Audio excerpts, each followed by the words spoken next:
by far the best post-credit scene in any Marvel movie. My name is Trace. Today I'm going to be talking about spoiler-free Doctor Strange and the Multiverse of Madness. If you're at all interested in movie-related topics such as reviews, discussions, or skits, you're in the right place. Hit that subscribe button down below. So Doctor Strange and the Multiverse of Madness is out now, directed by Sam Raimi and starring Benedict Cumberbatch. Now, going into this movie, I was super excited, as everyone else is, and not just because of the cameos, but because, to me, Dr. Stephen Strange really got a character bump up in Infinity War for me, and that's when I really started paying attention to him.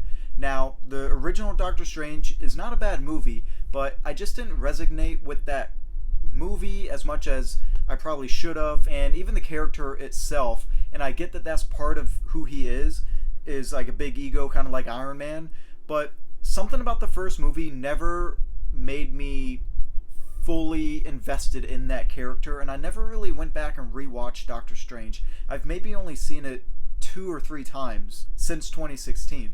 In Infinity War, I feel like they kind of tweaked his character a little bit, and they made him more of a badass. And I get it that in the first Doctor Strange, that was his origin story, and now in Infinity War, he's been the Sorcerer Supreme for quite some time now, and since then I've loved the character. So going into this movie, Sam Raimi, I love the Evil Dead movies. That's what he's most famous for. Some people will say Spider-Man, but I'm always going to think of Evil Dead when you say the name Sam Raimi.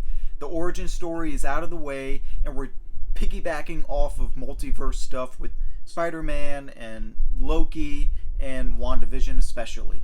A couple days ago on the Only Film Fans podcast, I went through my predictions on what would happen within this new movie, Doctor Strange, and some of the stuff I said was right and some of the stuff I said was wrong, and I'm actually kind of glad that some of the stuff that I said was actually ended up being wrong.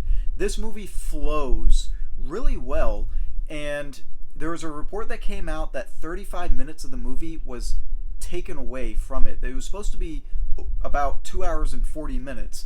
And after watching the movie, I'm glad that it's not 2 hours and 40 minutes, because a little bit over 2 hours to me was the perfect runtime for a movie like this. It was in and out. There was never any dull moments of the story. And I feel like if it was 2 hours and 40 minutes, there would have been parts and scenes that I probably would have picked apart and said, you know what, thinking back, I think this could have been taken out, this could have been taken out.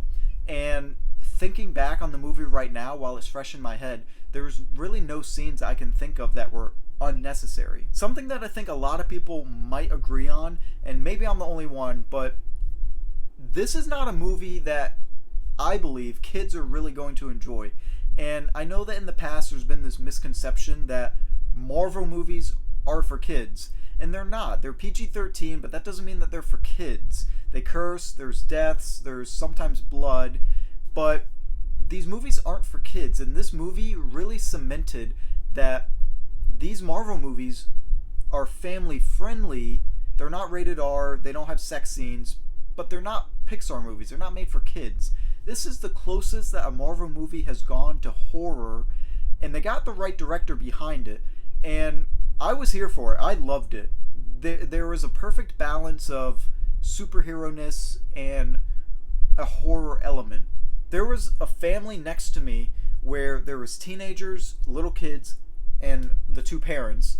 The mom and the little kid, both, there was a couple, I guess you can call them jump scares in this movie, that they legitimately were frightened by. And then there's also Sam Raimi. He works in, like body dysmorphia, and they talk about demons in this movie. And the little kid was kind of frightened. She, at the end of the movie, didn't want to stay for the credits. She was ready to go right home, and they were making jokes about having nightmares, but I've never heard those sort of remarks coming out of Guardians of the Galaxy, the first Doctor Strange, Infinity War. So I'm really glad that Marvel is not expanding what it's used to, but just taking more risks. The way that Sam Raimi directs this movie, you can tell that it's definitely him directing it. The way that the camera moves and the sound effects, and there was a couple homages, I feel like, to Evil Dead, which I really did appreciate. And there's even an Easter egg of the Evil Dead car in this movie somewhere. I'll I'll let you find that. But I picked up on it. The way that he involves music in this movie and fear is just awesome. Now, this is not a movie that is going to be in my top 5 or even top 10 Marvel movies. Now, that's not me saying that this is a bad movie. This is just a movie that I don't really know what I wanted. I don't want to say that I wanted more, but it gave me what I expected. To me, this surpassed the first Doctor Strange.